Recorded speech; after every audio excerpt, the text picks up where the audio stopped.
नमस्कार दोस्तों, स्वागत है आपका मेरे YouTube चैनल ज्ञान गंगा में। दोस्तों, आज मैं आपको एक गाय माता की ऐसी कहानी बताने जा रहा हूँ जिसे सुनकर आप काफ़ी खुश होंगे और काफ़ी अच्छी कहानी है, काफ़ी अच्छा प्रसंग मैं आपके लिए आज इस वीडियो में लेकर आया हूँ। दोस्तों, अगर आप चैनल पर नए हों तो चैनल को सब्सक्राइब कीजिए। अगर वीडियो पसंद आए तो लाइक कीजिए। काफ़ी अच्छी कहानी मैं आपके सामने आज पेश करने जा रहा हूँ। एक गौ माता की ऐसी कहानी, गौ माता की ऐसी 4 बातें जो आपको जीवन में बदल के रख देंगी और आपके पास जीवन में कभी कोई धन की कमी नहीं रहेगी। दोस्तों, वीडियो शुरू करते हैं। आप हमारे वीडियो पर बने रहिए, वीडियो के लास्ट तक वीडियो को बिना स्किप किए देखें ताकि आपको कहानी अच्छे से समझ में आए। पूरी कहानी सुने, क्योंकि आधी कहानी किसी काम की नहीं है और आधा ज्ञान भी किसी काम का नहीं रहता है। तो ज्ञान लेना है तो पूरा ही लीजिए और कहानी को पूरा सुनिए, वीडियो को बिना स्किप किए देखिए। दोस्तों, प्राचीन समय की बात है। एक भोला नाम का व्यक्ति गाय चराने जाता था सेठ लोगों की।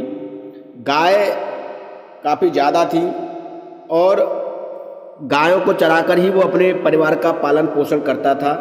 जो भी गाय से उसकी आमदनी होती थी, गाय के चराने से जो सेठ लोगों से उसे धन मिलता था, उससे ही वो अपनी आजीविका चलाता था।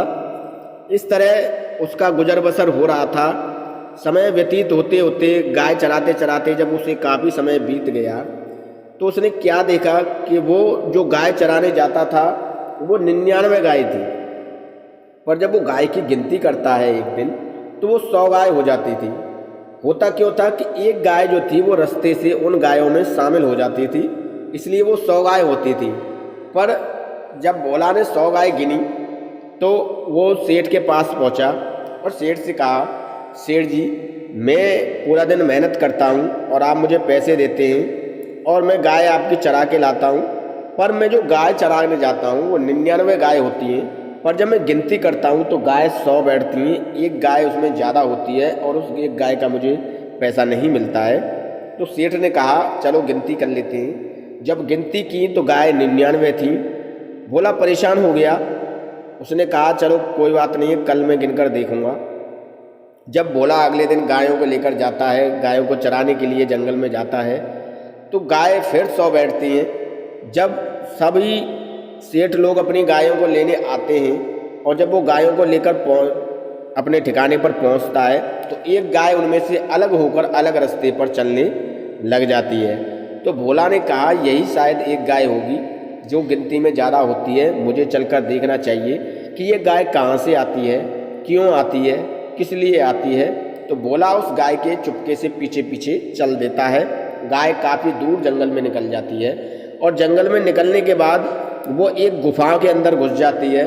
जब भोला धीरे धीरे उस गुफा के अंदर पहुँचता है, उस गाय के पीछे पीछे वो भी गुफा के अंदर घुस जाता है, तो वो क्या देखता है कि गुफा के अंदर एक साधु तपस्या में लीन थे, काफ़ी अंतर्ध्यान थे और गाय वहाँ पर जाकर खड़ी हो जाती है। तो साधु जो है अपनी अंतर्ध्यान जब टूटता है, अपनी तपस्या को पूरा करके जैसे उठते हैं तो गाय को चारा पानी खिलाते हैं। गाय चारा पानी खाने के बाद गोबर करती है और वो उस गोबर को उठाकर ले जाते हैं।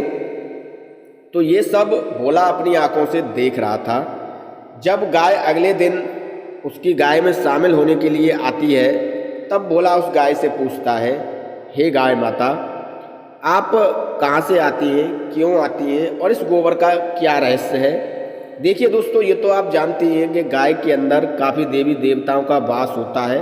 गाय जो होती है वो देवी देवताओं की एक दी हुई देन होती है और इसमें काफ़ी शक्तियाँ होती हैं। तो दोस्तों, उस गाय ने कहा, मैं कोई साधारण गाय नहीं हूँ, मैं एक ऐसी गाय हूँ जो सोने का गोबर देती हूँ और जो बाबा हैं वो मेरे सोने का गोबर ले जाके रख देते हैं और वो कुछ दिन बाद उस गोबर को बेचकर अच्छा खासा पैसा कमाते हैं। तो यह बात उस गाय को जब पता चलती है और यह बात जब उस गाय से कहता है भोला, तो भोला कहता है कि हे गाय माता, मैं बहुत निर्धन हूँ, बहुत गरीब हूँ, मेरी गरीबी भी दूर हो जाएगी, आप मुझे भी इस तरीके का गोबर प्रतिदिन दीजिए, मेरी सारी गरीबी ख़त्म हो जाएगी। मैं काफ़ी गरीब हूँ, काफ़ी गरीबी में अपना जो है जीवन यापन व्यतीत कर रहा हूँ। इस तरीके से जो है गाय कहती है। यह बातें सुनकर गाय माता प्रसन्न हो जाती हैं और गाय माता जो है भोला से कहती हैं कि अब तुम चिंता मत करो, मैं जो गोबर दूंगी वो सोने का गोबर होता है और उस गोबर से तुम अपनी व्यापार करना, आमदनी करना और तुम्हारी गरीबी जो है दूर हो जाएगी। तो अगले दिन से जो है वो भोला को अपना गोबर देने लगी। भोला गोबर को घर ला के रखने लगा और जब वो सोना बन जाता तो भोला उसे बेचकर अपने परिवार की जीवन यापिका चलाने लगा। काफ़ी उसने ज़मीन खरीद ली, काफ़ी अच्छा वो पहनने लगा, काफ़ी अच्छा भोजन भी वो करता था, काफ़ी अच्छा उसने मकान भी बना लिया, काफ़ी अच्छा व्यापार भी वो करने लगा। जब इस तरीके से भोला की दिनचर्या होने लगी और भोला जो है धीरे धीरे दिन रात चौगुनी तरक्की करने लग गया, तो जो पास पड़ोसी थे, गांव के लोग थे, वो उससे काफ़ी मायूस होने लगे, काफ़ी जलने लगे और कहने लगे कि भोला गाय चराने वाला व्यक्ति, इसके पास इतना धन, इतना पैसा कहाँ से आ रहा है और ये कहाँ से लाता है और इस पैसे का ये क्या करता है। तो इस तरीके से भोला जो है अपनी जीवन यापिका चला रहा था, तो लोग उससे काफ़ी मायूस होने लग गए थे, काफ़ी दुखी रहने लग गए थे। भोला क्या करता था, भोला जो भी काम करता था वो अपनी पत्नी को वो अवश्य बताता था।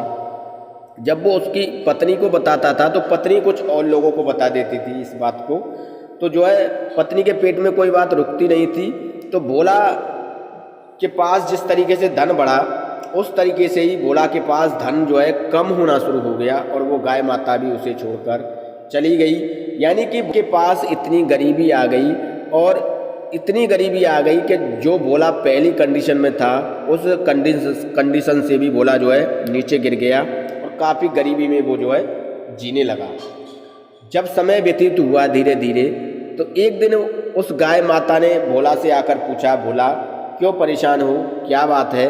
तब भोला ने गाय माता से कहा, हे गाय माता, आपने तो मुझे गोबर भी देना बंद कर दिया और मुझ पर काफ़ी गरीबी आ गई।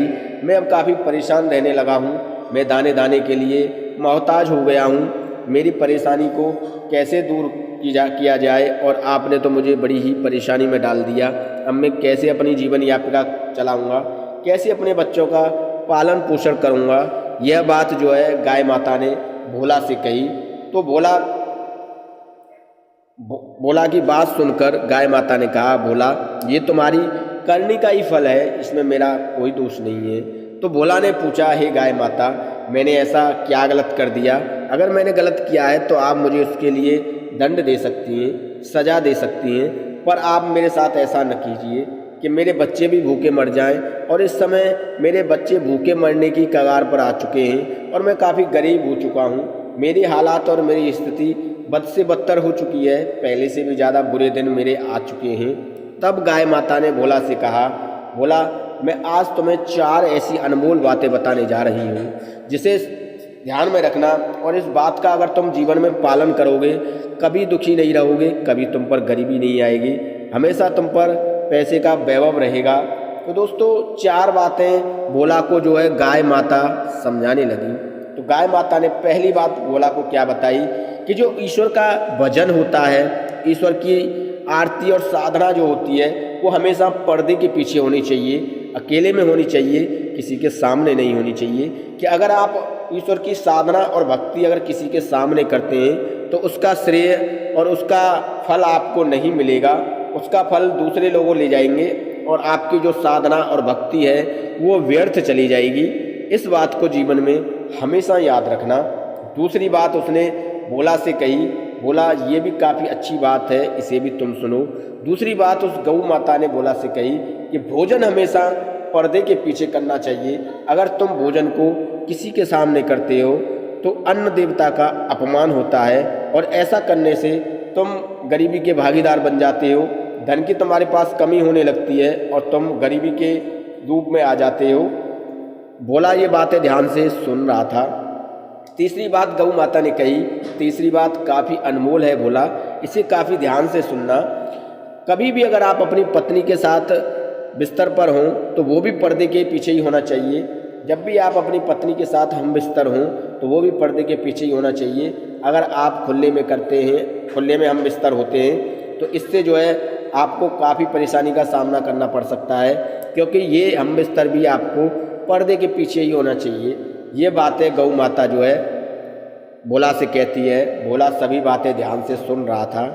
चौथी बात, गौ माता बहुत ही विचित्र बात कहती है भोला ये भी काफ़ी विचित्र और काफ़ी अच्छी बात है, इसे भी तुम ध्यान से समझना। चौथी बात गौ माता कहती है कि अपनी आमदनी और अपनी कमाई का जरिया कभी किसी को न बताना। अगर आप ऐसा करते हैं तो आपकी कमाई ख़त्म हो जाएगी, आपकी कमाई पर कोई और कब्जा कर लेगा, और जब आपकी कमाई ख़त्म हो जाएगी तो आपके पेट भरने का जरिया भी ख़त्म हो जाएगा, और जब पेट भरने का जरिया ख़त्म हो जाएगा तो आपके बुरे दिन शुरू हो जाएंगे। यह बात जो है भोला से गौ माता कहती है, और भोला इन चारों बातों को मान लेता है और गौ माता से कहता है कि गौ माता मैं अब आगे से ऐसी कोई गलती नहीं करूँगा।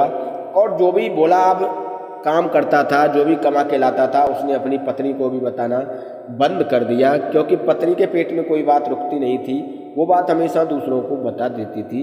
अब गौ माता ने भी भोला को गोबर देना शुरू कर दिया, और गोबर जब सोने का हो जाता तो भोला उसे बेचकर अपना व्यापार करता, अपना बच्चों के लिए अच्छे अच्छे कपड़े लाता, अच्छे अच्छे जो है खाने पीने के व्यंजन लाता।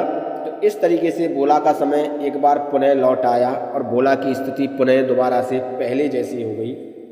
दोस्तों, ये कहानी हमें यही प्रेरणा देती है कि ये चार जो अनमोल बातें गौ माता ने बताई, हमेशा हमें जीवन में इनका पालन करना चाहिए, हमेशा इनका ध्यान रखना चाहिए, क्योंकि अगर आप इन चारों बातों का ध्यान नहीं रखते तो आपके सामने भी ऐसी परेशानी खड़ी हो सकती है, और आपके सामने भी ऐसा संकट आ सकता है, क्योंकि ये चारों बातें गौ माता ने काफ़ी विचित्र कही थी। तो दोस्तों, ये कहानी हमें काफ़ी अच्छी प्रेरणा देती है। अगर आपको कहानी अच्छी लगी हो तो अपने सगे संबंधियों में शेयर कीजिए, अपने यार दोस्तों में शेयर कीजिए, और फेसबुक, व्हाट्सएप, ट्विटर, इंस्टाग्राम पर शेयर कीजिए। अगर आपके मन में और भी कुछ प्रश्न है तो आप हमें वीडियो के कमेंट सेक्शन में बताइए, हम आपकी हेल्प करने की पूरी कोशिश करेंगे। दोस्तों, अगर वीडियो अच्छा लगा हो तो प्लीज़ लाइक कीजिए, शेयर कीजिए अपने दोस्तों में, और प्लीज़ मेरे चैनल को सब्सक्राइब करना ना भूलें।